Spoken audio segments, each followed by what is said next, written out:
everybody, I'm Carla with Race to Walk, and it's time for another update. So, anyway, if you've been following my Hack the Saga, there's been a crap ton of stuff going on. And I had mentioned back in May that I was at Samaka Place, which I basically went to after I fled my family who was trying to poison me. I know that sounds like a crazy thing.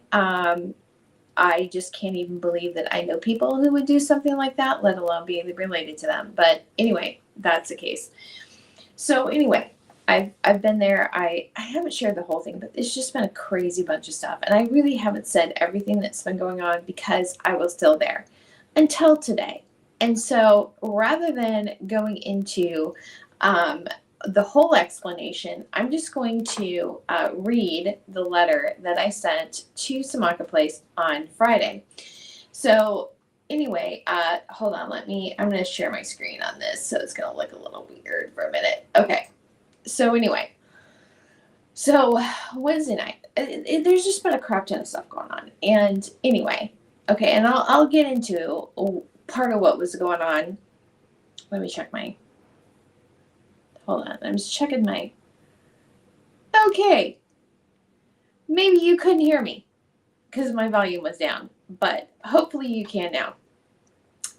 Anyway, so there was a bunch of stuff going on, a bunch of drama. I was right in the middle of, besides all the stuff that was happening related to Samaka Place, I was trying to get all my stuff moved over to a different host because Green Geeks has been like massive, it's just been a nightmare.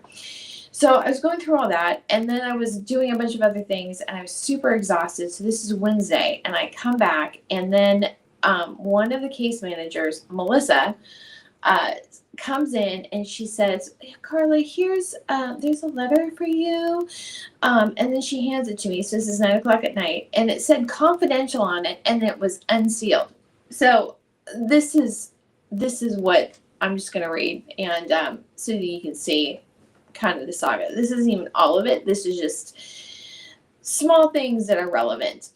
Okay. So I wrote this on Friday because, again, I had a bunch of stuff going on, and I had to get my sites moved by the 1st because I don't want to pay Green Geeks another month for that. So anyway, got them all moved. Actually, no, I didn't get them all moved. There's a couple of my own sites that I haven't transferred yet because, not even joking, I kid you not. It is so crazy. I literally have people... like they must have like a Slack channel or something of like, oh, hey, Carly just left. Go and get on Buzz 19 and see if you can ID her and see where she gets off. And then I was at Broadway Coffee on Thursday. I'm able to transfer my files totally fine. And then there were a couple people on that had the bus I had recognized from the TNT class at Salem Alliance. And then I don't know which one it was, but these two guys, they sat down kind of in the area where I was at. And then after that, I couldn't transfer my files. So anyway, it's like, one of the encouraging things about that is that it bothers them that I move my files. And all my sites. So that must mean that they can't hack it. I'm just hoping. Anyway, so that was Thursday. And then this I wrote Friday. And then, this is just the story. So this is August 1st, 2025, addressed to Brenda Newey, who is supposedly my case manager at Samaka Place. Their address is 5119 River Road North, Kaiser, Oregon. Dear Miss Newey, on Wednesday, July 30th at 9 p.m., Melissa, who is, I don't know what she is now. They've been moving people around, and I think she used to be the case manager for families. But anyway, Melissa brought a letter addressed to me, marked confidential, yet unsealed, with the following message. Carla, your time with us here at Samaka Place is coming to an end. Due to non-compliance, not meeting with me, not looking for work, your last day will be Monday, August 4th. You need to be ready to leave by 9 a.m. And I put this transcribed exactly because you can't even tell on this, but the There wasn't even grammar to it. I mean, there was horrible punctuation, mess of a letter. And at first I was thinking, this cannot be from her because this sounds like utterly illiterate. I just, this can't possibly be her. But anyway, this was my response. Okay. When I came to Samaka Place in October of 2024, when I first met with Jerry, I explained my situation, that I had been with family who had been poisoning me and who were in collusion with people who I had once considered friends, who had stolen everything I have written in the past decade and were hacking me relentlessly to attempt to cover the theft. That my family knew that I had been at the Salem Hospital in my last communication with them on October 8th, after I had explicitly told the intake hospital staff that I did not want my family to know that I was there. So anyway, this is just a side note.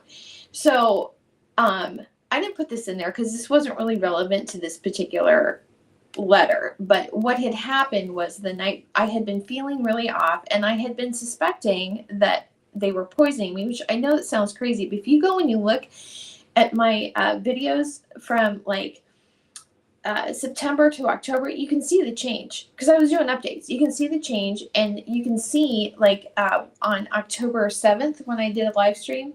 Yeah, I think it was October 7th. You can just see it in my face. I have I don't know if you can see it because like my Twitter account is jacked, but I do have a video of, you can't see me, but you can hear my voice, where I had found that the losers had, this is how lame they are. I mean, I know this sounds crazy, but this is just the stuff that they do. Okay, here's the thing. I'm going to try to like watch the comments. Last time I saw that there were comments, I don't know if they didn't come through or if I missed them. But anyway, so I'm going to try to watch that. But I know I did. Oh, shoot. Here's the deal. I don't really know how to, this is Restream, and so I'm not as used to navigating this as I was StreamYard. So anyway, you could hear my voice that I wasn't like, I mean, you could just tell it was like, I was like out of breath. What they had done is they had gone into my, I have a whole folder of verses with quote graphics that I created, and they had deleted some. And normally what I do is I create like sets of a verse for different formats, right? And they had deleted all of them except for one, and it was something about, it was from the Psalms, I think, like that wealth doesn't, chasing after wealth is foolish or whatever, and they deleted it. I guess they felt called out about it. I don't know. So anyway, that's on Twitter. You can tell the change, right? So anyway, but I had been feeling really weird. I had I had eaten something and I could just feel like my arm was real shaky, and I could just tell there was a whole long list of things, that it wasn't just one thing. There was a whole long list of things besides the fact the way they were acting, which was super sketchy. So anyway, I had gone up to, I'm just going to go with this so I'm full screen, and I'll go back to the other one. I had gone up to, on Friday, whatever day that would have been, I had gone up to Vancouver to visit the Afghan family of, the two families of the kids that I had been reading with, because they had made it to Vancouver, right? So I had gone up there, and then on the way back, I was feeling so off that I stopped. And this is a big deal for me because I do not like going to doctors. And if I hadn't felt like really weird and off, I wouldn't have stopped. Like I had this, it wasn't like a COVID cough, but I had this cough for like 3 weeks. And I had fasted like for a few days because I thought, okay, well, maybe that will, I don't know. Anyway, so I went in. This is when I went into Meridian Park Hospital in Tualatin, And they basically, I thought they were going to admit me, and I talked to a counselor and told her what was going on, and she agreed that, you know, the things that I had been experiencing were really off, and that my family was not acting like people who actually cared about me. And so, anyway, I thought she was going to come back. They ended up trying to kick me out at 10:30 at night. And not only at that, but I had, so I went there sat on Friday night, and I had told them I didn't feel safe where I was, but the only option I had was to call them to come pick me up, because the hospital was like, you can't sit here. The security guard, like literally Chris R., he was literally like standing over me, like gonna kick me out if I didn't get a phone call through. And the only reason so I posted on Facebook, and I posted on my Brace Squawk Facebook page by accident, actually. But I posted there, and I also sent a text message to my parents, and then also to a group of people with Texas numbers, so they wouldn't know who they were, you know, friends. I wasn't expecting anybody in Texas to respond to me, because it was like after midnight at this point, right? So anyway, my friend Lori Hathaway actually responded, and she said, oh, so this is what happened. I send the text, and then it's waiting for a few minutes, and then my dad responds to me privately and said, who answered? Not, what are you doing in the hospital? Why are you at the ER? What's wrong? Who answered? As if to say, nobody's listening, nobody's going to come, because they thought they had my phone completely locked down. My family was the one that was mirroring it. So anyway, but my friend from Texas, Lori Hathaway, sent me a message, and she said, oh, can I send you money for an Uber? And then after that, then my dad started responding like, who is that? You know, take me out of the group. I don't, you know, just don't want I couldn't even remove him. I don't know what was going on. Maybe that was part of my jack phone. I don't know. But anyway, so my brother ended up coming picking me up. I basically rested all day Saturday because I was feeling really off. And then Sunday, I was still feeling really bad. And I just feeling weird and off. And so I went to the Methodist church here in Woodburn, and then somebody after church took me up there again. And when I checked in, my blood pressure was 180 over 89. And I have a voice recording of me in the doctor's office or meeting with the doctor when I'm saying this. Later, they actually falsified my document, changed the information on it, and I don't know. There's collusion with people at Samaka. I said it was missing, and then I told Jacqueline that, and then all of a sudden it shows up. So anyway, so that was Sunday. And then Sunday night, I had been smelling gas because my parents had this partially converted garage I was staying in. And I was smelling gas at night, and I was, again, there was so much weird stuff going on. So I slept in the living room. My mom comes in. She's like, oh, and she turns on the lights and says, oh, and then she walks out towards the garage, and the light's on for I don't know how long. And then I don't even know when she came back in. So the next morning, I was going to the Oregon State Credit Union because I had fraud charges on my card the week before, and they had canceled the card. So I was going in there to change it, right? So I didn't put all this in the letter, but I'm just saying this is what was going on. And as I was going over there, I was looking through my stuff because I put things in order. Okay, so I know where I put things. And so when I can tell when people have been going through my stuff. So anyway, my cards were all jammed in. I had a binder with, all my personal documents. My pre-adoption birth certificate and a couple of other things were missing.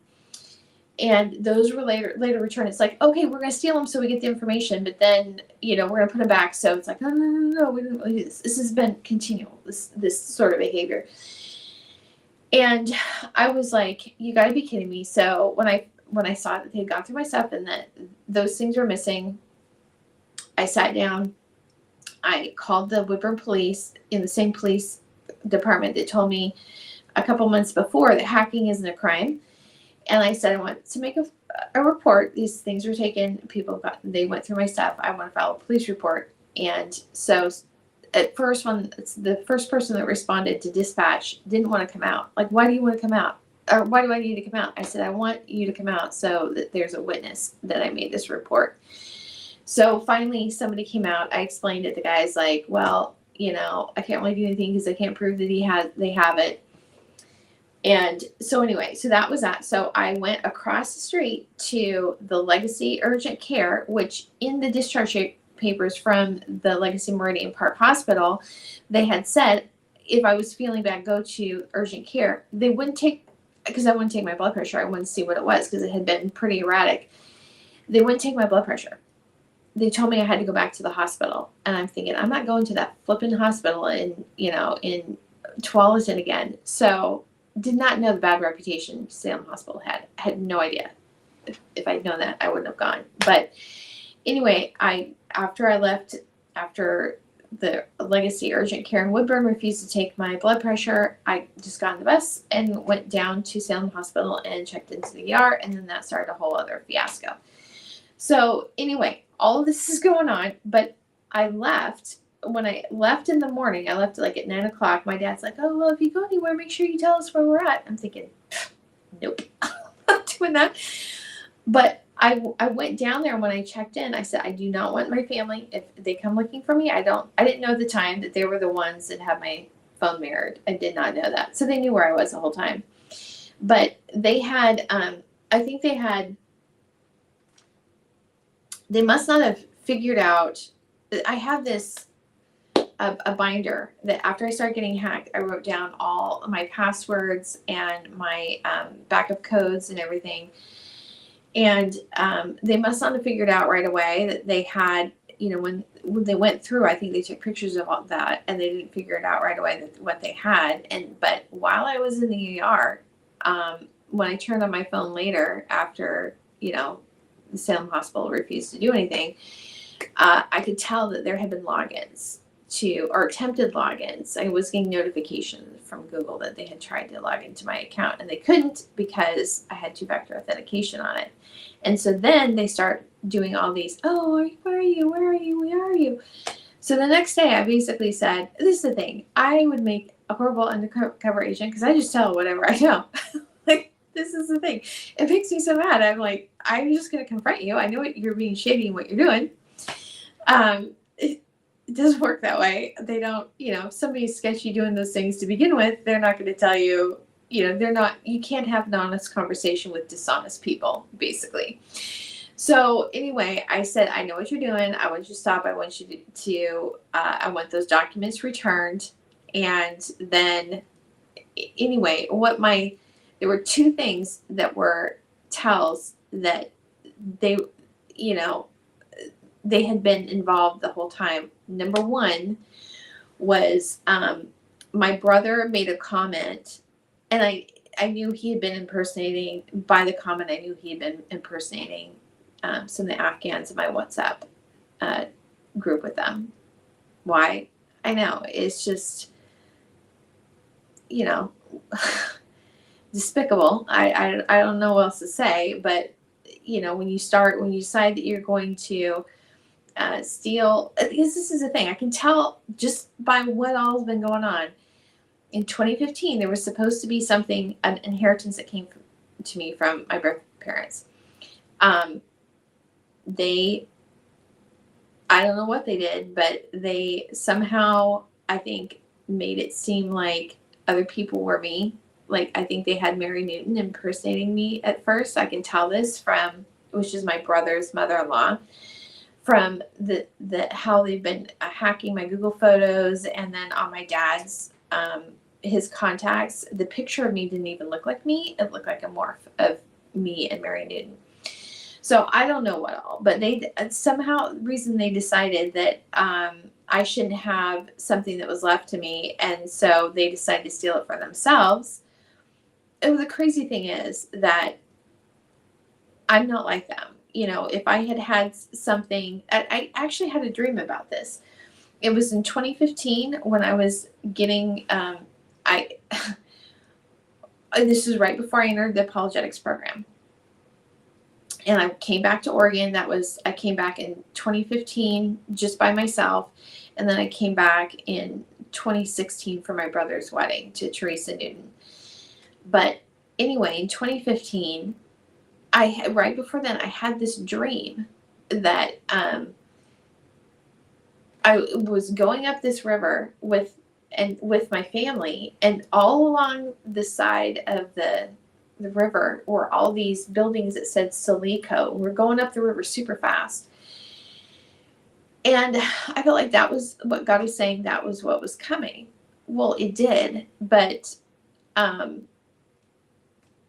family decided that what God and other people had decided should come to me shouldn't, and have been basically been hiding that, deceiving it. And then it just has, I think when I started doing videos in 2019, then they had to bring more people into it to hide it. So, because it's very obvious, I think they even said I was dead at one point. I mean, just from things that I've seen, I think that's part of what they've done. But anyway, and that's all related to the sketchy probates that I've been seeing posted in the Kaiser Times. So that all was happening, right? But anyway, it's just, I found when I was sitting at the credit union talking to the police officer, I said, I know that he has had accounts impersonating me. And so I pulled out, I had one on TikTok that I could tell that I said, well, this is it. I think he's been running these, fake accounts of other people too. I don't know. I mean, just the amount of criminal activity and disgusting behavior is just shocking to me.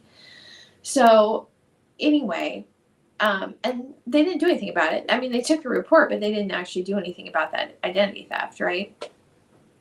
So anyway, so he had the comment, like I could tell that he had been in the WhatsApp group. And then my sister-in-law said, she made a comment that made it obvious that she knew I had just been at the Salem hospital. I didn't tell them where I was going. I didn't want them to know where I was going. And the other times I had gone opposite direction up to Tualatin. So unless if they were the ones that had the hack phone or were collaborating with the people who were, there would have been no way that they would have known. So anyway, when I first met Jerry, used to be over restorative services at Samaka Place. I can't remember. She moved somewhere to like Missouri or something. I don't know where she moved to. But anyway, I told her that. Oh, shoot. And I told her more of the story, right?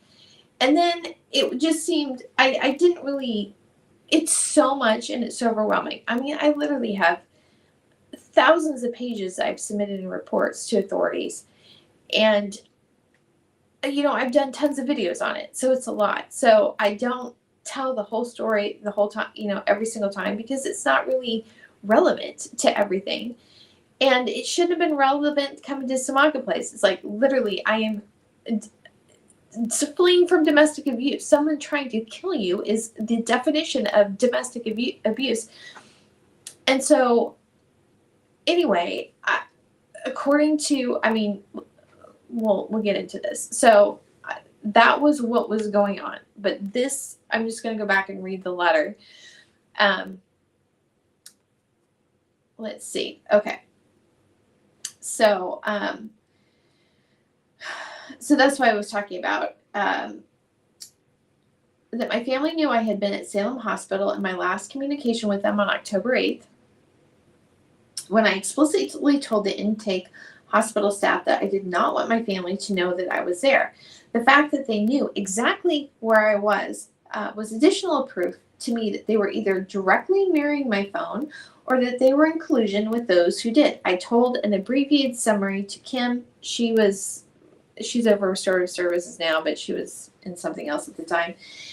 And you, I'm speaking to Brenda, have heard the ongoing online war with the continuing sabotage and hacks of my online accounts and devices. When I came to Smaka Place, I had nothing but the clothes I was wearing and my backpack containing my hack laptop, a binder of personal documents, and working notebooks.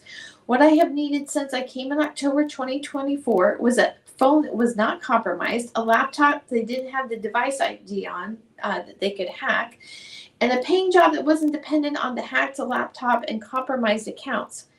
I've received clothes, meal, and a place to sleep at Smaka Place. I'm still working off of a hack laptop, and every time that I've gotten another phone to attempt to have a means of actual communications, that phone also gets compromised in one way or another. I've gotten a prepaid phone 5 different times since October, one of which I know for certain was locked down after the card with the, I don't know if I'm, is it EIMI number of the phone was stolen out of my backpack in my room at Smaka Place, which was then left at the front desk with my name on it. Like, hey, let's not be obvious. It's like, okay, yeah, again, we're going to go take the information that we need so we can basically lock down communications and then put it back because then, oh, that's not actually stealing. But the thing is, it has no use to me. It might as well have just been totally stolen because I can't use it for communications.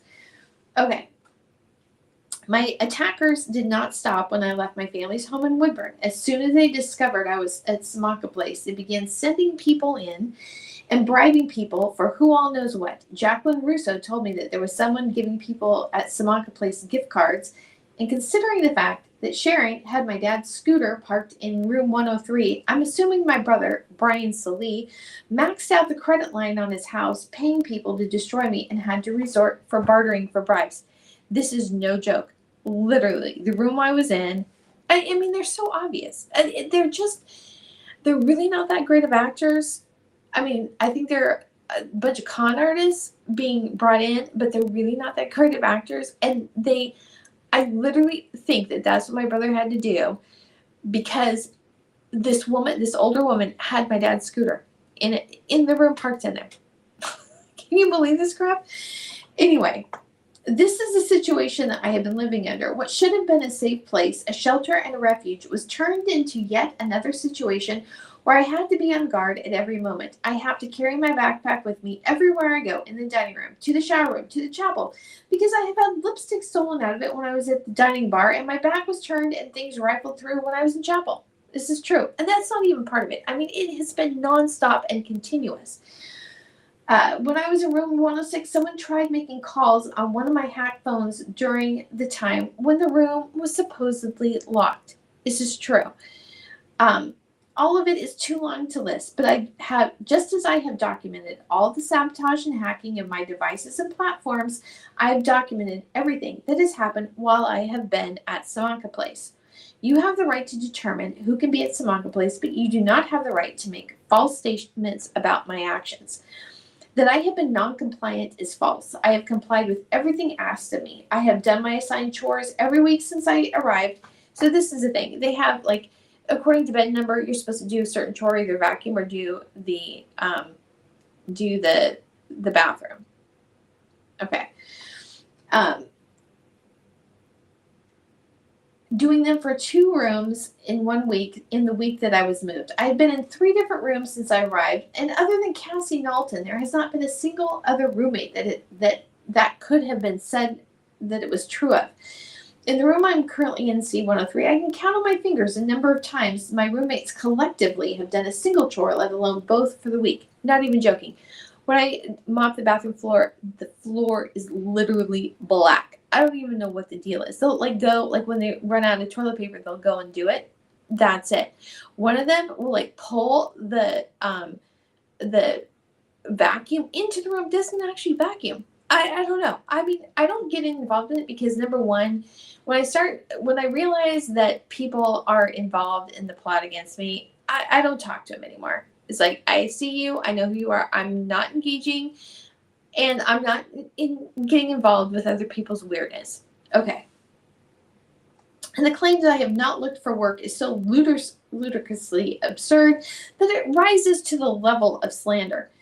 I do nothing but work and work under opposition. As Smaka Place does not provide internet access to residents and I don't have phone service, I've had to subscribe to cloud Wi-Fi, which is blocked in most areas of the Smaka Place building. It is a deliberate and targeted block. The Wi-Fi connection shows a strong signal, but when I connect, I don't have internet. I have to sit on the floor of the chapel to connect to this paid Wi-Fi to be able to do anything. And that's not all of it. I know this for a fact. This is the thing. I didn't put this on there, but I can tell when somebody brings in a device, it's being used basically as a relay to hack my device. There have been moms that have had their kids come by me with those things. I can tell because my laptop starts clicking, and what they do is they click on it, and so they can get into, I don't know, but it's very obvious when it happens. My laptop or my iPad isn't even connected to internet, and it will start going off, when they're clicking through to get access. Nonstop. This crap has been nonstop. Okay. Obviously, all those daily chapel services really aren't doing much good. Anyway. Not only was when my hacked phone that I used for nothing other than for the Authenticator app was stolen out of my backpack on Sunday, July 27th, when I stupidly left it in the room. Within 2 hours, the password on my Fastmail account had been changed. I post about it on Twitter and remove all the MX records for the domain name so no one can send out emails impersonating me, and the password is changed back, only to be changed again when I try to remove those emails to move them to another Fastmail account. So I went off Fastmail entirely, and what I discovered is that my emails, even apart from the hacking, my emails have been embargoed. So I hadn't been getting them. Anyway, this is a true story, and I did a video about it. And the phone did show up. Okay, let me read it. Because there's more. Not only was my Fastmail account with my emails accessed, but the Square account, the one which is connected to a site where I have books for sale, that Square account was also accessed. That Square account was so corrupted with the settings deleted that I had to deactivate it and open up a new account. This is one of the methods where I would be able to receive payment for my work, but that was deactivated and blocked. I mean, I deactivated it, but what had happened was it had been connected before, right? I set this up like years ago, and I haven't really been worrying about it because I have so many other things to worry about. That's just one in this long string of things. And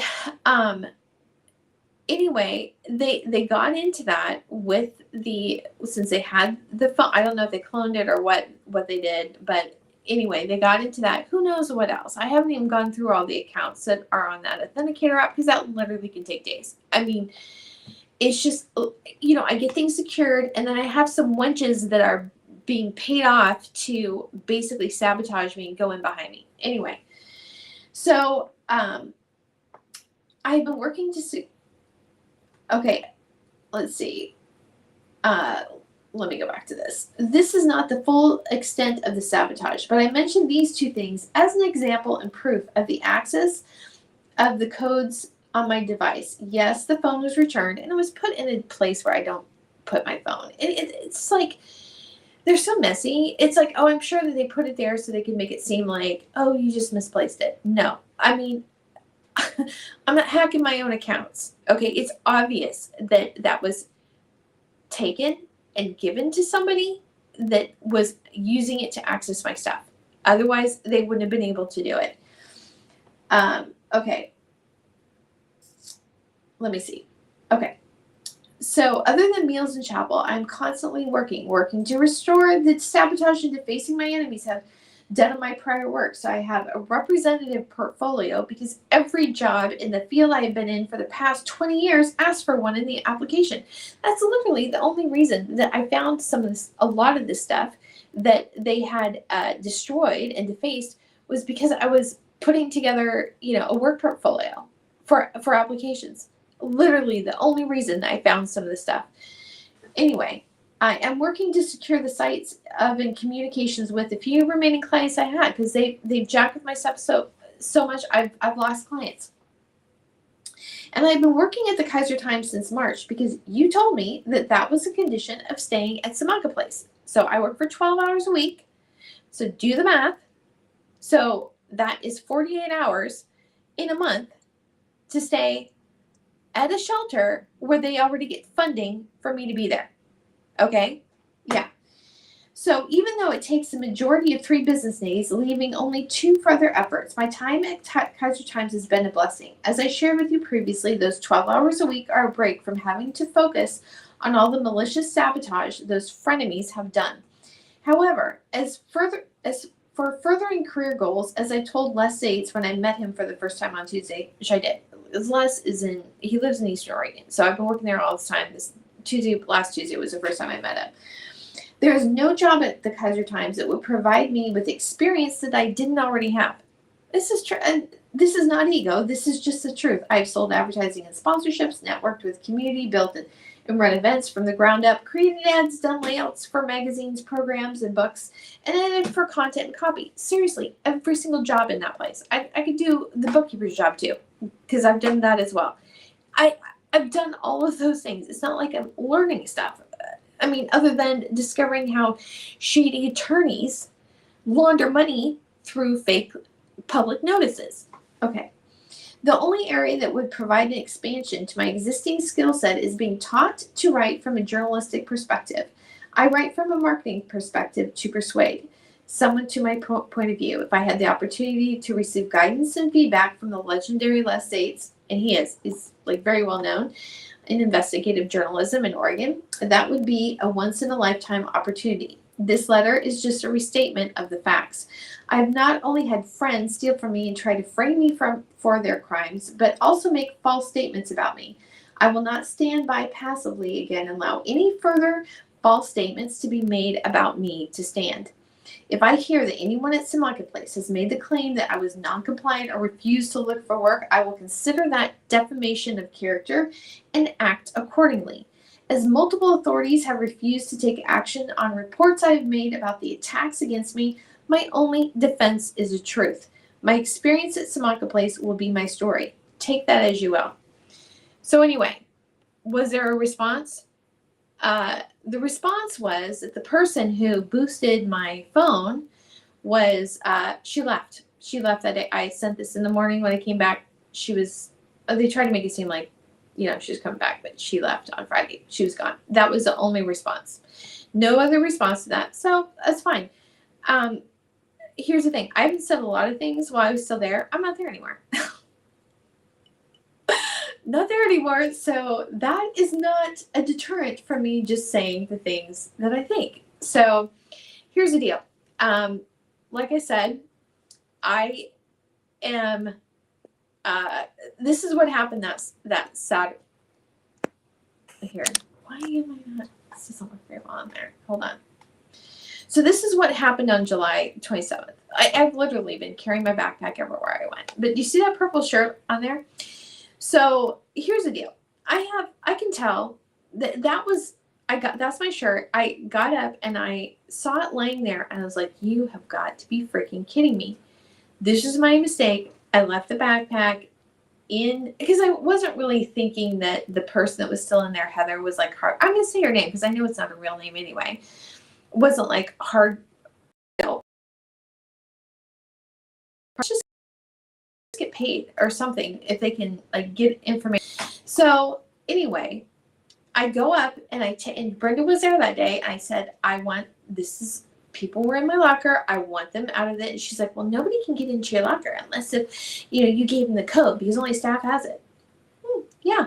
So I didn't give them the code. So obviously staff gave it to them. I've had people in and out of my freaking locker since I got those things. Those lockers are complete.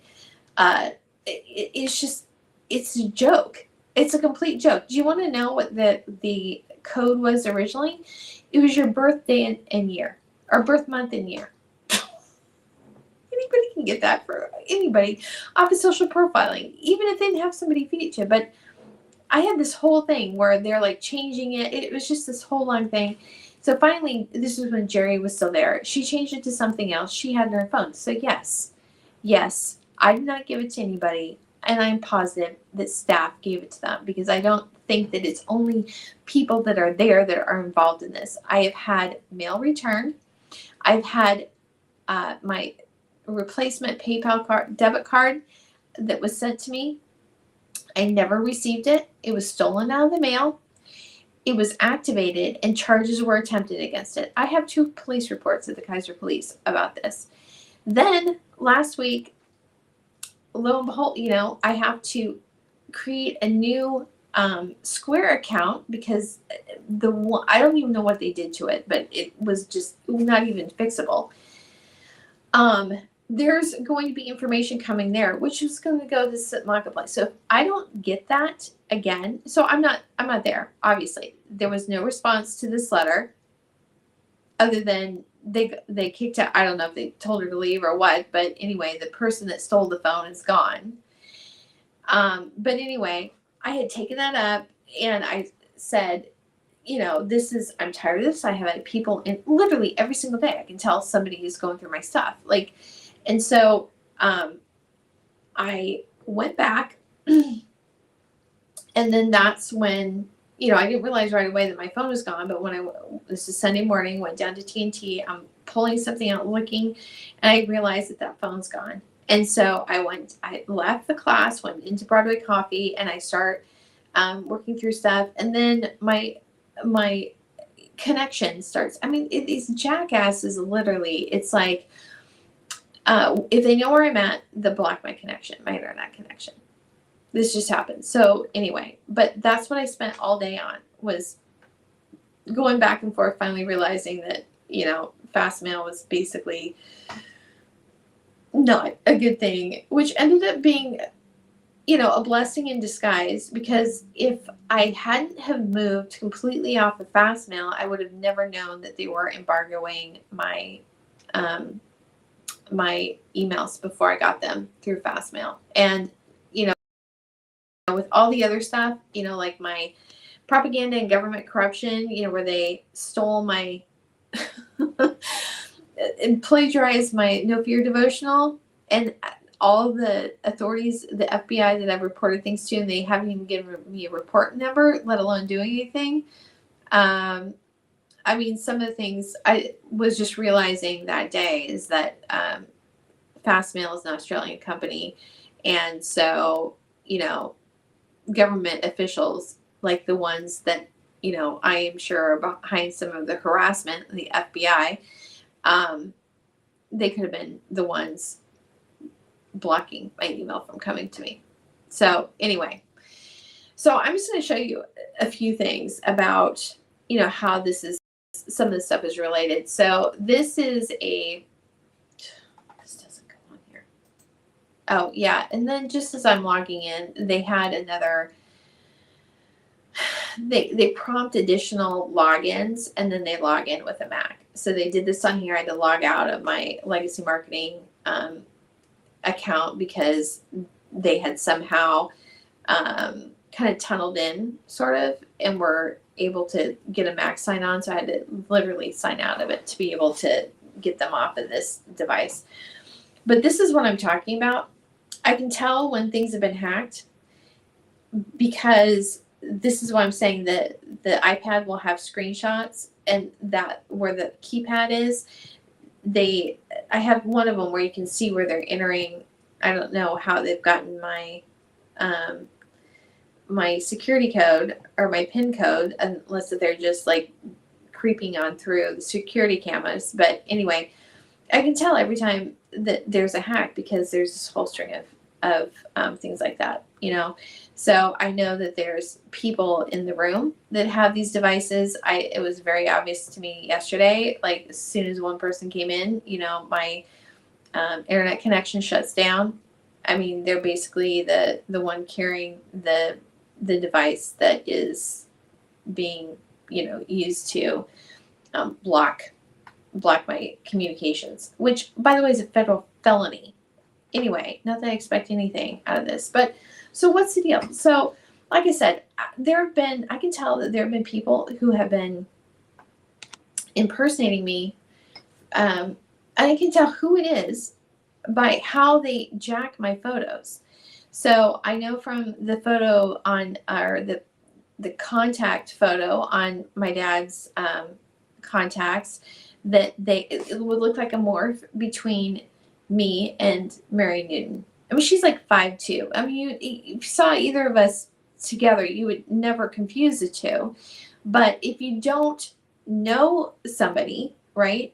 And if somebody just comes up and says, "Oh, this is so and so," why would you question it, right? Especially if it's family that's telling you, the person's family that's telling you that. Why would you question it? And then they had, and no, again, this is how they were hacking my Google Photos. I know Alicia Mello was another one that they had impersonate me in Texas. I'm pretty sure that. Well, I know Annie Crawford was, and I think that Jasmine Biggs was maybe too. I don't know, because I know that they. If you, I don't know if you can watch this, because when I try to go back and watch my video about the last one I uploaded that I actually recorded in June about my friends who stole from me. They were, forging my name, impersonating me, saying that I was involved with them, and I know who the clients are because of the things that they sabotaged.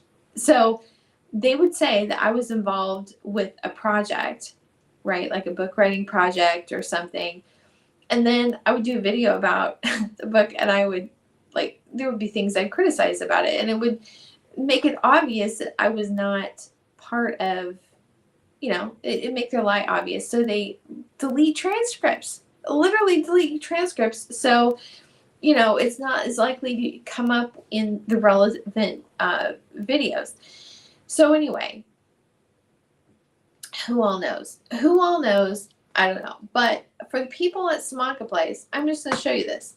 So these are pictures. So the picture on the left is a picture of me, and I think, it does look like me. The picture on the right is a photo that I took with, I actually took this photo, but it doesn't look like me, does it? No, it doesn't. They were hacking, and it looked like that as I took it. They didn't go back afterwards and alter the photo. They took the picture. As I took the picture, that's what it looked. They were, I don't know how they do it, but it's like some sort of, like you go on videos and there's some sort of filter, right? That you look like something else. They're doing that to my camera, so I look like somebody else.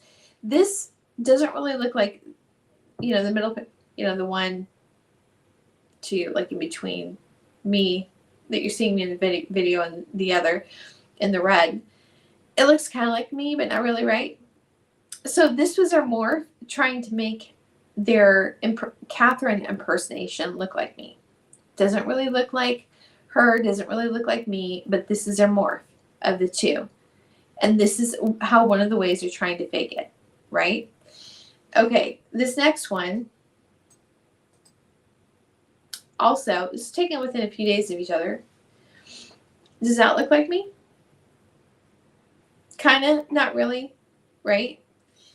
This is a morph of me and Victoria. It doesn't look like Victoria either. And I feel comfortable saying that because I know that those are not their real names. I'm sure that it's not. Catherine, I think, has been, they've been setting her up to try to replace me since 2023. I have pictures on my iPad. Well, it was on my iPad, so they're in my Google Photos. I was at the Kingdom Citizens class, and Brenda Banks, one of the fellow members, she asked me if I could take pictures. She said they were of her family. So she's Black. Catherine's Black. And I was like, oh, okay. So I took pictures and then I sent them to her. I thought it was weird at the time because she had an iPad, or she had an iPhone. So why, same difference, right? Hers was probably newer than mine.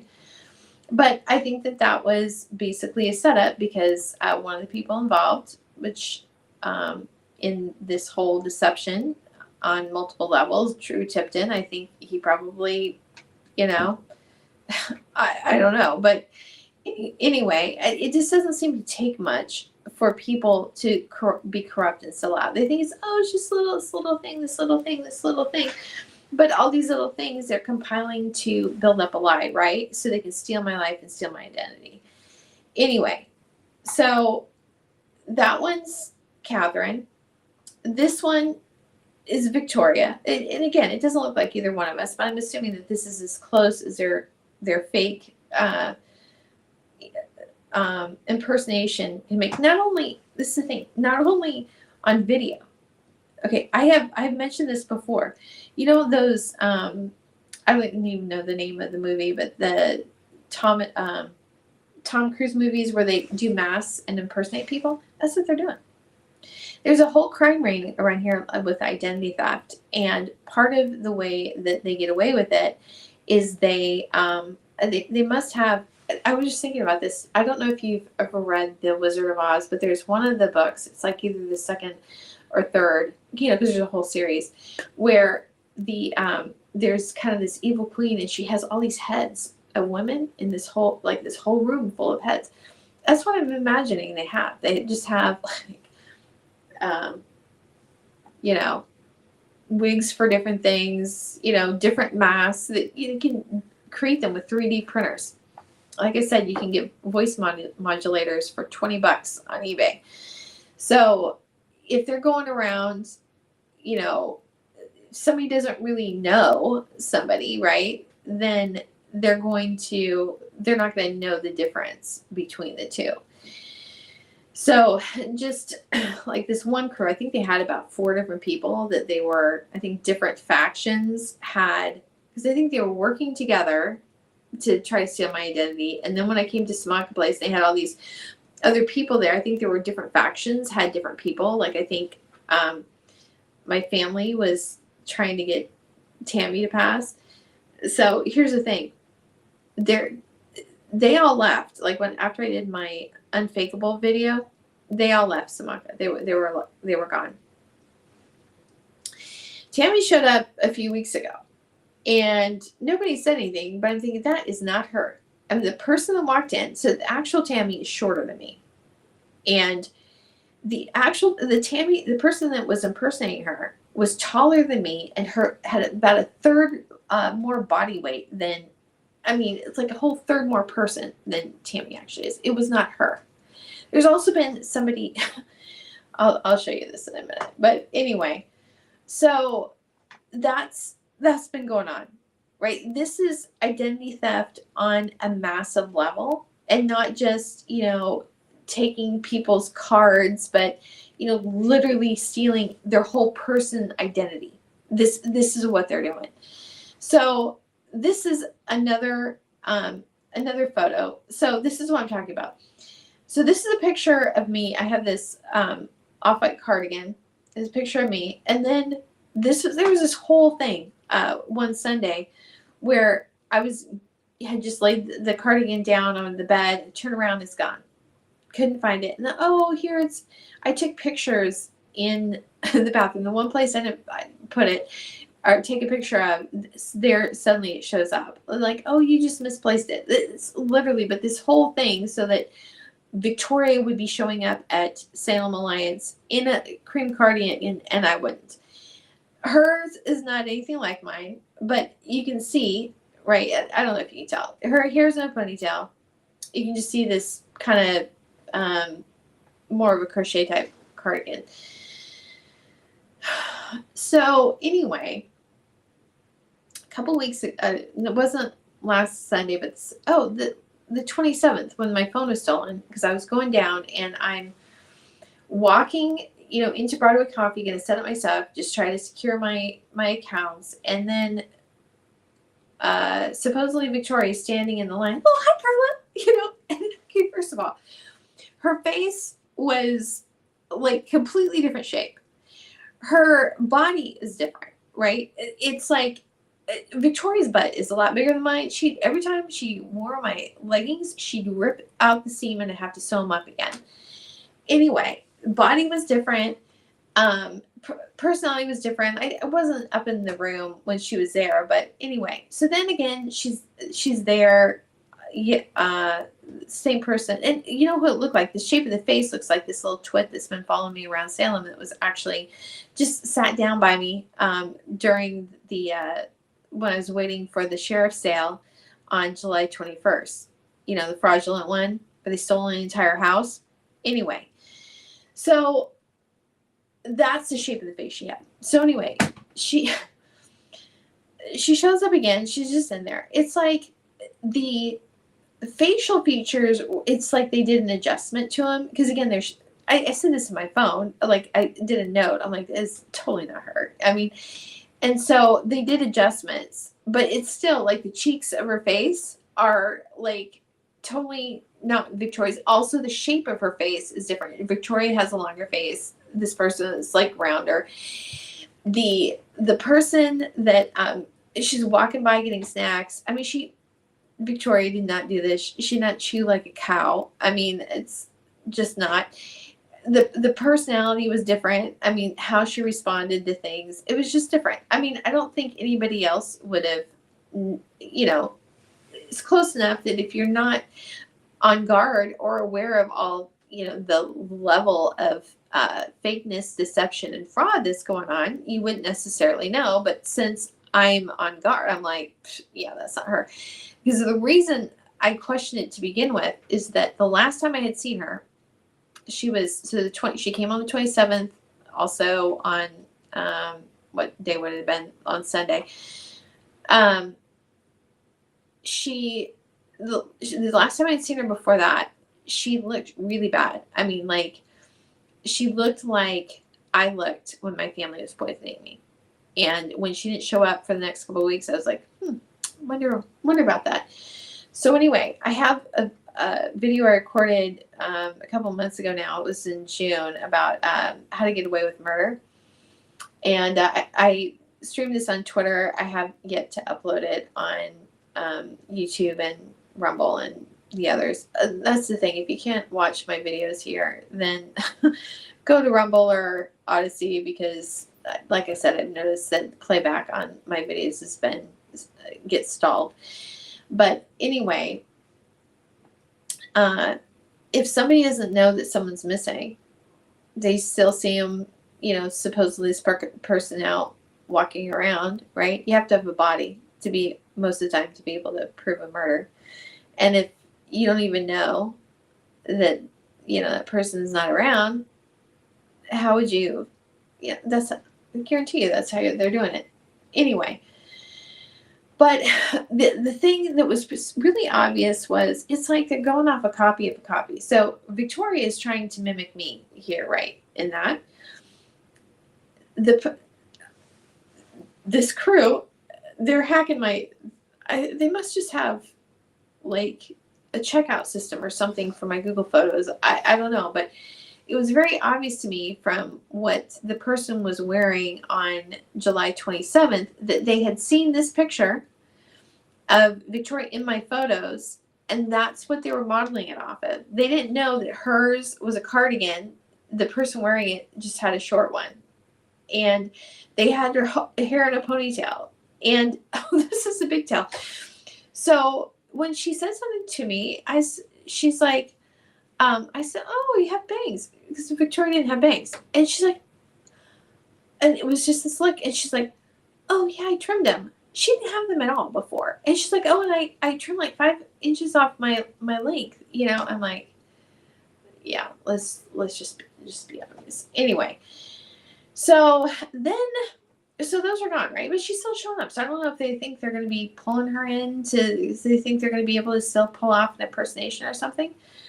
But then, things are still going on, right? And literally people are still going through my stuff. And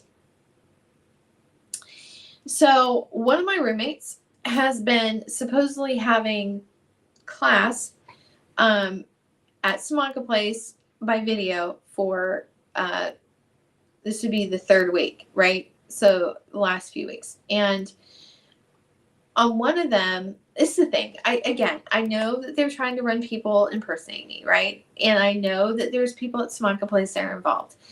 And so there was one day when I had been meeting with the, as part of my health benefits, I can meet with a counselor. And I had been meeting with Matt, the counselor, for, since I got there. And so anyway, Brittany, the set, came to me and said, who is like the RN or something, I don't know, she scheduled stuff, that there had been a mistake and that somebody else had been scheduled in my time, which was I do it at 9 o'clock in the morning. I had been doing it on 9 o'clock in the morning on Wednesdays. And she said, can you do it in an afternoon? We have Tuesdays and Thursdays. And so I said, well, I could do it Tuesday at 2. Well, this was the first day that this roommate had that class. And it was just the other thing. It's just like, just a multitude and just acting sketchy. And it just, again, this has been going on for, that I've been aware of it for, where are we at? Like a year and a half now. And so it's like, number one, you may lie a lot, but you're a horrible actor. And again, they just run the same plays over and over again. And so I thought, you know what? That was July 15th. I'm not going to be at Simonka Place because what I was sure of was that those video calls were some sort of impersonation of me, either like, because I've submitted, you have no idea how much I have submitted to different authorities, to the FBI, to multiple police departments, to Crime Stoppers, to the Department of Justice, to the U.S. Marshals. And it's not just like people stealing my identity. I mean, there's massive criminal activity that I've reported that nobody's ever contacted me about. And I was like, you know what? You've led me here to rot. And I'm positive that they were thinking that they were just going to basically warehouse me in this shelter where literally like anybody can come in. I'm sure people are like, obviously they're jacking with the videos. It's like that. If their logic was that was a safe house for, to protect somebody who has like very, valuable information, that is literally the most sexist and misogynistic thing I've ever heard in my life. Because I guarantee you, if somebody had a penis for even like a fraction of the things I've reported, they'd have them, off somewhere completely protected. And here I am, like literally daily have people in my stuff, and I can't even. It is so creepy. That's why I said I think they must have a Slack channel, like, oh, here, yeah, go see where she gets off the bus, and here's $20 or something. I don't know. It's like a whole little cottage industry of creeps. It's literally what it is. I mean, even yeah. So, where was I going with this? So I thought, no, I'm not gonna be. That's what I thought was going on. I'm not gonna be there, so they can, basically track my phone to being at the building while this person is impersonating me on video. Not gonna do that. So I went to the Salem Library and I did the live stream about the launch of the Truth and Faith Arsenal for my daughter Taylor's birthday. So this is what that video looked like.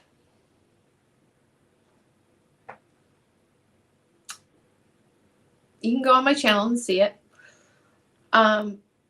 So bottom left was, that's what it looked like on my iPad.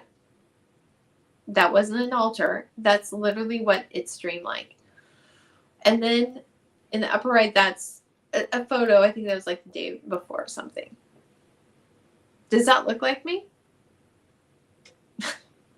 Kind of, right? And if it's streaming, so again, I think that this is a morph of the closest morph that they get of the persons that they're running now, that they could get of me. Same person that's been bringing in sabotage things, super like, I'm not even gonna get into it. Anyway, so let's just look at these. This is when I was supposed to be, they're trying to make Catherine look like she's me.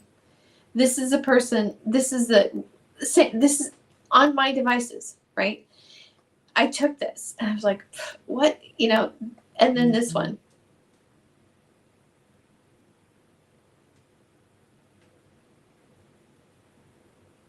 And you ask, who would do something like this? That's a good question, isn't it? Yeah. So anyway, I'm not going to say, hey, friends, because we're not friends.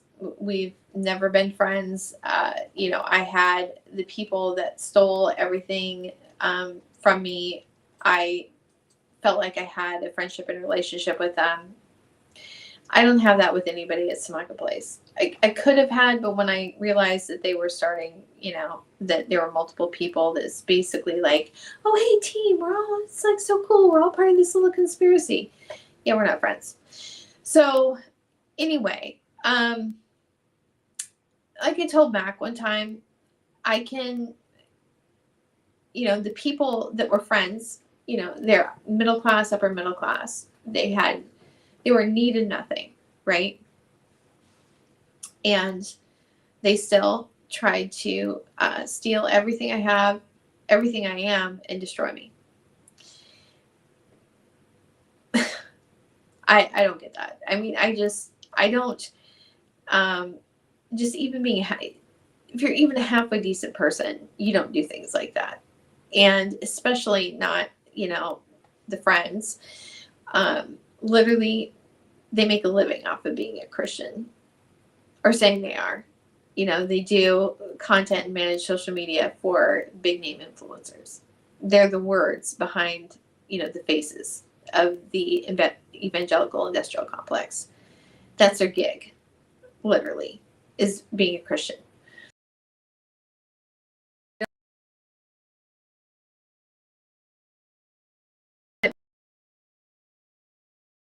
So many people.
Okay, so I'm not even sure which one this is on. um, yeah, obviously somebody's triggered. Which one am I on? This one? Okay, I don't know. Oh, okay. So somehow they were able to access the restream and turn off the video. Let's see. Yeah, I have audio now. Yeah, that's what they did. Obviously somebody's triggered. It's too bad. If you don't like the truth, then change your behavior and the truth will be different. Yeah. So anyway, what I was saying was, you can go back and you can watch the last regular video that I published. I originally live streamed it to X, Twitter, whatever you want to call it, in June, and didn't get it uploaded until like a week or so ago. And I name names and also display who is going to was part of that. And since we had this last little manifestation, whatever you want to call it, we're just going to go to that. So in that live stream, I put who was involved. But one was cut, and that one was Virginia de la Lastra. So we're just going to do a little feature here. And this is Virginia. If you're familiar with an unexpected journal, she did almost all of our covers. And so what this is I could tell by some of the it's basically money laundering that she was part of it. And so I was aware of that then. But I didn't know what exactly she was doing. I thought maybe she had just lied and was covering for her friends or something. I don't know. But I think she's actually helping them put out those plagiarized and crappy books, because if you go to, at least when I took the screenshot, if you go to the issues archive of an unexpected journal, these two right here, do you see this? This is what's listed as number one, or the first and second issue. And we did the Abolition of Man and the Power Story. Now, in one of my live streams, I shared that the even the archive.org for an unexpected journal had been manipulated, and I don't know why these are here. I don't know if it was because this cover was the one faked on archive.org, or if it's because they're redoing everything and that they didn't have the full originals, that the covers that I did, and so they're uploading these. I don't know. I don't know the reason, but these two covers are not the ones that I did, and they are, they took the artwork that Virginia did and they recreated them. But I'm thinking that it was Virginia that recreated them because she doesn't know typography. So this was the first issue. The one on the left is the one that I created, the Abolition of Man. It's pretty simple, but I mean, at least you can read the cover type. Like this, do you see? I mean, this is just like amateurish. And so here's the thing. Virginia had, you can go and watch Holly Ordway's, our launch party for the issue we did on her, or did for her in honor of her. And Virginia she didn't even draw at all until she was in the apologetics program. And then Holly Ordway encouraged her to, and she, started drawing and practicing. And you can see the progression of the development of her skill in the covers of the journal. So like this one here on the Abolition of Man, it's very different than one of the ones if you go to the end of the last one that she did. And for them, I think it was in, it would have been on Leisure. That was, I think, the last one she did for the journal. But here's the thing. She's been focusing on art, which is fine. But there's a whole other ranges of things to be concerned with when you're doing layouts, specifically for books. And when you're doing something for a book, typography is actually more important than the art behind it. What the title is going to look like kind of determines what the art can be. I mean, fonts have personality. So, and it's like she doesn't understand that. So I don't know. But anyway, then this is the other one. So you see this Power Story, you can't even see the title. And this is the one that I did. Again, it's not like, they're not like groundbreaking layouts or anything, but at least there's a little bit of a sense of the title should be a thing, right? So anyway, I started posting about this on Twitter, and those jackasses, you know what they did? They hacked my device, hacked my laptop, and deleted my original files off of there that had, the whole layout, and planted these these horrific covers like I did them. On one of them, they deleted my cover folder entirely.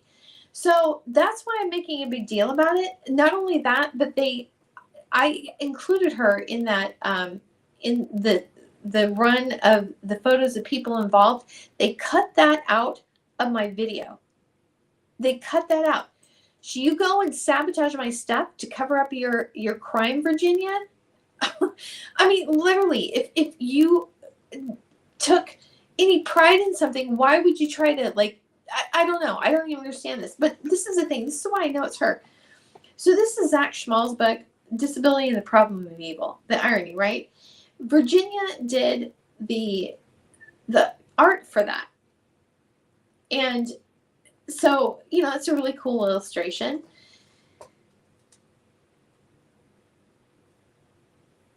The rest of it's just not good. It's just not good at all. And I actually, when Zach showed me this, when they were putting it together, I did make a couple of comments, but the thing was, I've learned you cannot, if somebody doesn't want to listen to you, and if they like it, then, I'm not involved in it at all. And so I just didn't say anything else about it.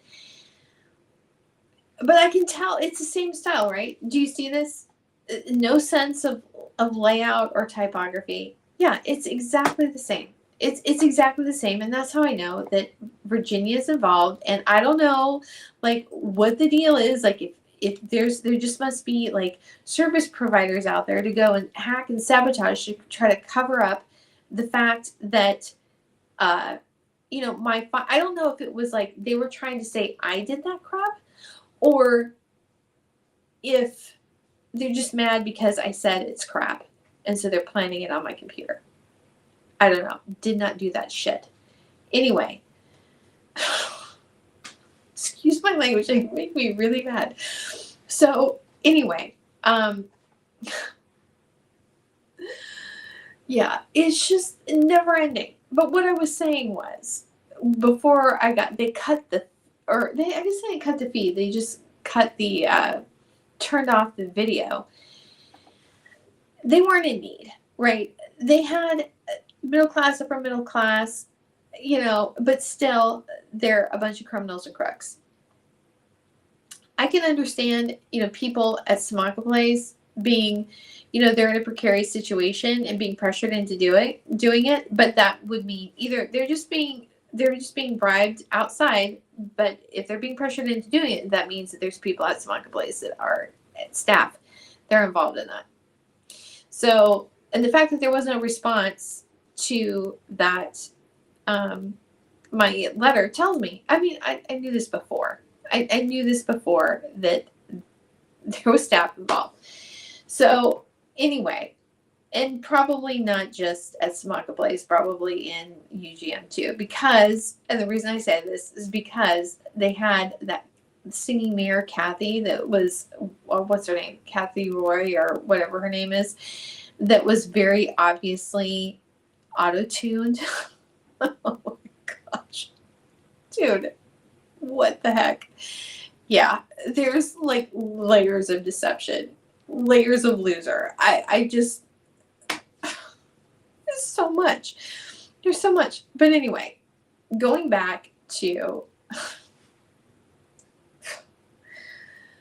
I'm going to wrap this up. So anyway, I'm not at Samaka Place anymore because they kicked me out. And I'm just putting this out there because I ever hear anybody that say that I was not non-compliant or not looking for work, I will file. I will do defamation of character, and you will never hear the end of it. That is a promise. Here's the thing. I know that I'm not the only person that has been at that place and has had their identity stolen. Quite frankly, I think it's a complete racket of, I've seen people come in and they were waiting for documents. And when you combine that with all the fake probates going through, or not fake probates, but the fake public notices, I guarantee you, because there's collusion there. I mean, there is. I guarantee you that there are some people that are at Samaka Place that are getting fake documents so that they can go and claim these other like estates or whatever. I guarantee you I've heard enough. I know that that's what's going on. The brazenness of this didn't just pop up when I came in October. Guarantee you, it did not. So, and actually, here's the thing. This is just, it's like so unbelievably lame. like I said, I had my lipstick stolen out of my backpack when was in the dining room, and it was up, at the buffet, and wasn't even there that long. Turn my back and it's gone. I've had underwear stolen out of my stuff, then put back in, shoved somewhere else. And then the last thing is that they've been this person that's been impersonating me, at least when Victoria was impersonating me, she would steal something and then she'd put it back. I don't know if it's the lipstick isn't so that I don't have it, or if the person impersonating me wanted to use it. I've had my hairspray stolen. It's like, get your own. Using my curling iron, because the person's messy and doesn't have any sense of order. And every single time, like, I would go back, and because I don't use it every day, the latch would be open. And I could tell that they were, like, rifling through stuff. And when I saw that purple shirt out, I'm thinking, that's the only thing that I have that she could even remotely wear. So I took it with me. And I'm hoping that they were, because I can tell they've been practicing at night, impersonating me. And I think they had literally must have taken like the whole organizer out, or just rooted through it, because it was that Sunday on the 27th, complete entire mess, total mess. It took me 15 minutes to reorganize everything, besides the fact that they left the shirt out. And so I thought, screw this, I'm just gonna take it with me, and y'all can like try to figure out how to impersonate me with something else. So anyway, but then she's been using my makeup too. And it's like, and leaving the lid off, so like making it obvious. So I started taking that with me. And then here's when it gets really interesting. So there's two of them that I think are working together. I think one's being impersonating me, and the other one, I think she probably is AB blood type, because that's a whole other thing. The Megan Monty at JD Health had told me, oh, get this, and this, including second dose of a COVID booster that I had back in 2021, I think, to make our immunity profiles look more close together. Anyway, so I started taking it with me, and then and she's never in the shower room when I'm there, and so I had a case, or I started putting the things in. So person number 2 comes in, and she sees me put this in my organizer, right?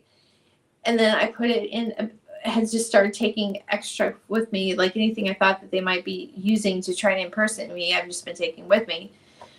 And then the next day I go and I'm looking for the foundation, and it's gone. And I had just had it I had just put it in there the day before, and I had not left it anywhere. And I'm thinking, okay, the only place that I was was at the Kaiser Times. And so, and then, yeah. And so I'm thinking, okay, so person number 2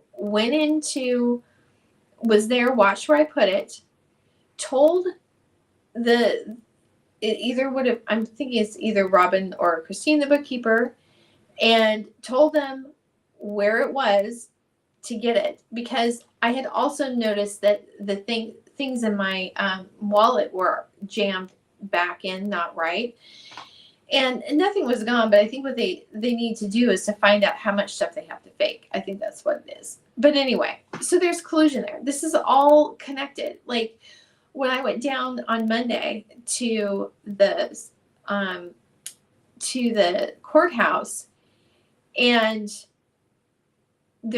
I have a picture of him. There was this person that I'm sure was somehow, I couldn't even, my phone wasn't on, but it was should have been charging, wouldn't charge. And then I see him coming back on the way there. I got a picture of him that time.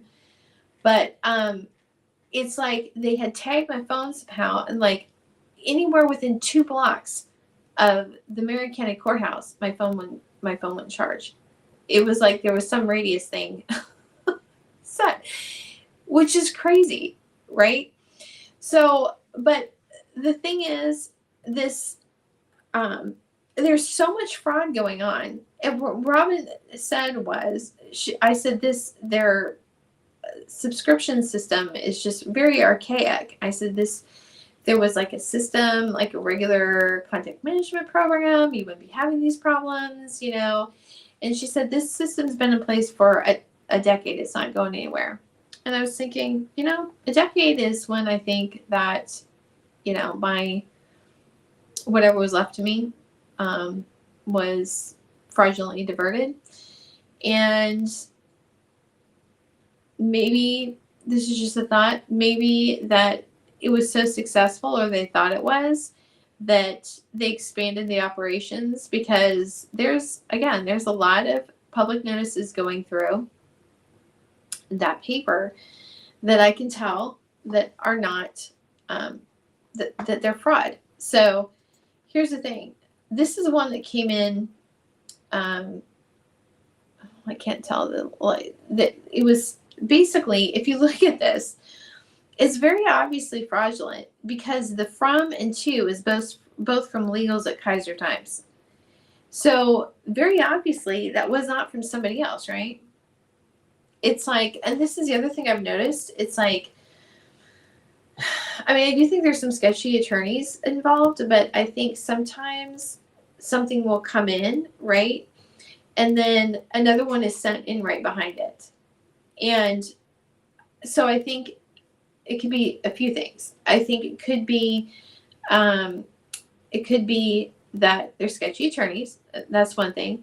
I think it could also be staff at like a legal assistant or some place, someone at these attorneys' offices, because one time somebody called and asked to pay by credit, you know, pay an invoice before it had been sent out. So like the invoice wouldn't get to the office, right? And then the other thing could be completely fake too. I mean, it could be like this, very obviously was not coming from somewhere else. It was sent from the Kaiser Times, from legals at the Kaiser Times to the Kaiser Times. So anyway, and then just like I said, I'm beyond caring, and these people have been, you know, part of trying to destroy me for a very long time, and I'm done.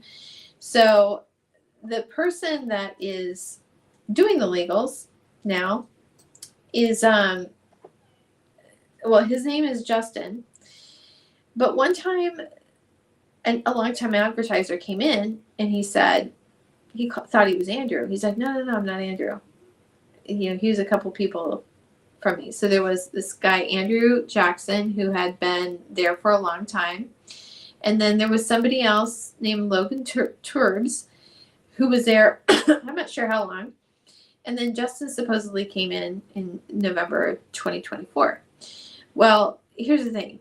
I actually think that Justin is Andrew Jackson.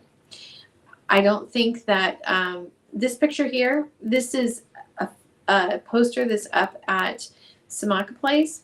He looks a lot like, Justin looks a lot like whoever this person is, which I have no idea. I think this is a new persona.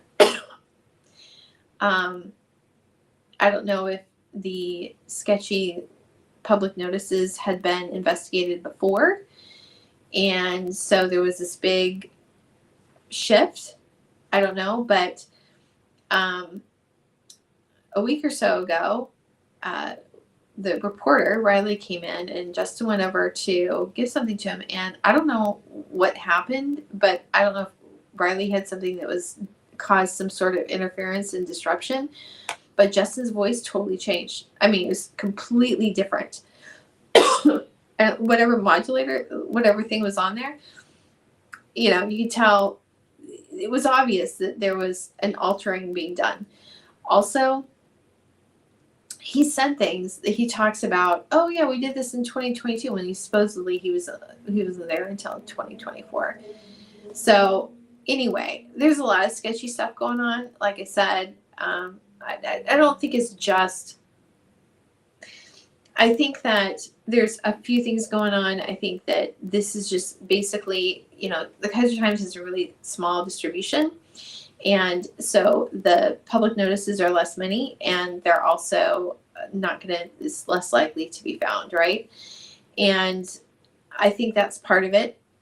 And I also think that a lot of it has to do with less being targeted. I do think that that's the case, because it's not just, you could be running a sketchy paper and still, have a decent paper and have actual subscriptions. But when you have people who haven't been expired, either subscriptions not been expired, that expired like 3 years ago, there's something going on there.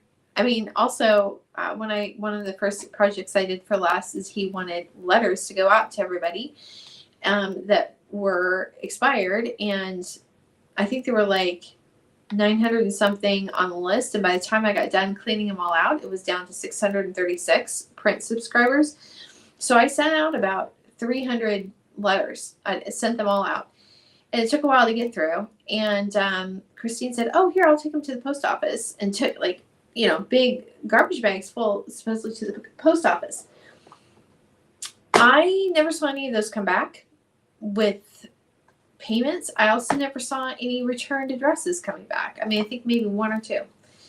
So out of 300, that seems a little strange to me, especially when you have people that have called since and were like, "Oh yeah, I should have gotten the letter," that didn't know that they weren't getting a subscription.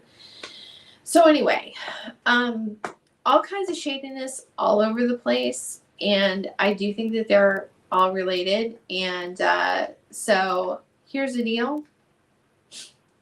You pick the wrong person to mess with when you decide you were going to try to steal my life and screw me over. So, the other thing. Sorry, the sun's going down. I'm sure the light's probably weird. Here's the deal. This is another thing. Nobody's told me this, but I can just tell because of weird things people do, and they can continue to say the whole same thing all over and over again. There's been multiple times when people have said, "Oh, what about a book? What about your book? What about your book?" I'm like, "What are you talking about? I published a lot of books." But this is the thing. And you ask how I know this, it's just literally these losers have been forcing their crap on me nonstop for like close to 2 years now. I just recognize the stuff, and I recognize the patterns. They have this, and this has been obvious since the beginning. They put a lot of, rather than, because they have no guidance because they're criminals, right? So they're not getting guidance from the Holy Spirit. So they're really into psychics. And I can tell that a psychic told them that I would write a book that would bring down their whole little house of cards. It's like, you nimwits, I already wrote it. It was my devotional that I wrote in 2019, #NoFear. The one that y'all like completely plagiarized and published on YouVersion. The thing that like made me realize the whole content theft thing to begin with, that book, that is the book. Okay, this is a perfect example of why you're not supposed to go to psychics, because here's the thing, it's demonically inspired, and God knows everything that will happen. And sometimes psychics can see a little bit, but they don't know for sure the thing that will happen. And sometimes not only that, but there's deliberate deception within it, right? This is why you don't go to psychics. I already published it. It was the #NoFear. That is the thing that led to me discovering all of this. That and the pathetic pick-me, Annie Crawford, hacking the crap out of me when I started calling out their stupid sock puppets. If they hadn't done that, would have never known, would have just been going on. If you hadn't stolen my book, #NoFear, and published that blasphemous and crappy devotional, I wouldn't have known about the content theft either. That was the thing. That was the thing that tied it all together. So anyway, if you would like to read Hashtag no fear.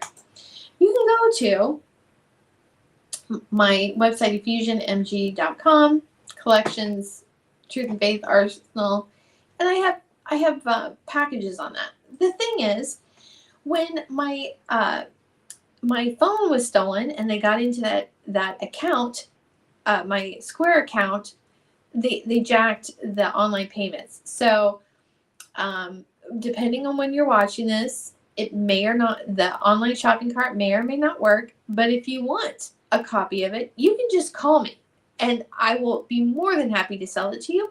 You can call me at 281-408-2805, or you can send me an email at contact@raisedtowalk.org and say, hey, I want to buy this package, and I'll get it to you.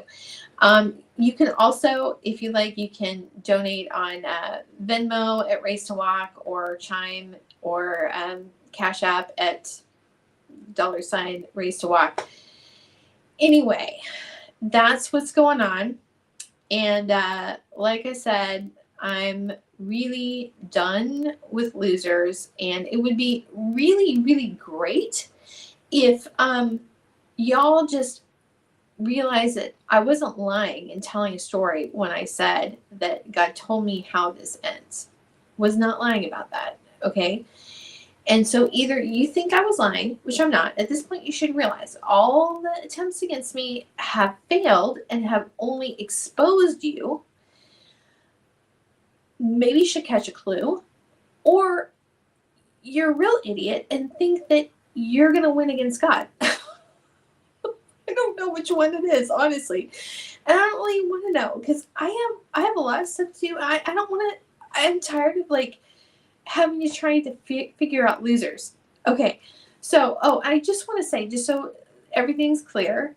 Okay. When I went to the sheriff's sale on Monday, so it would have been the 28th, I did go down there because nobody showed up at 10 o'clock. So I went down there. They told me it had been, the second property on Conaway Drive had been postponed until August 5th. So it'd be tomorrow at 10 o'clock. I did tell them, the Marion County Sheriff's Office, that the property that had been sold the week before on the 21st, that it was a fraudulent sale. It was entirely fraudulent. It was sold based on not even just the process was totally off, but it was sold based off of a fraudulent loan that wasn't an actual loan for that. And didn't say this in Marion County, but if you didn't want to see one of my other videos, I know why they're trying to steal it. There's Stones Throw property in Salem, has 64 acres that back up to the property that was stolen on Fern Ridge. And I'm sure that the whole scheme is to get frontage road on Fern Ridge. Anyway, I did report that. I also reported it to, took the bus to Staten to let them, they said it wasn't their jurisdiction. Went in, talked to Chief Copeland at Kaiser, told him about it. He's like, I'm not sure who this is. It's not our jurisdiction. I don't agree, because the public notice was published in the Kaiser Times where it shouldn't have been. And also these, Kaiser Times has basically been made into a criminal nexus with these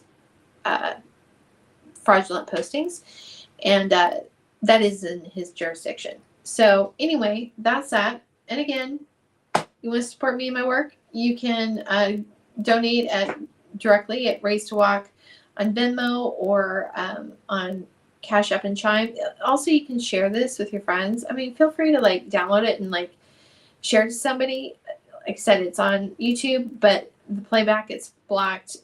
It's on Rumble, and it will be on Odyssey. So like, sharing is very helpful, because they jack my stats, block things. Anyway, so yeah, that's it. And again, if you want to read the Truth and Faith Arsenal, you can get it on Effusion MG, or just contact me directly. You just contact me directly and you can get it. Oh, where's my number? Yeah. Anyway, so yeah. And we had a little bit of excitement with Lamos turning off the video, but yeah, we got through it anyway. And again, the tell is always in the response. So be good, don't be lame, and I'll talk to you next time.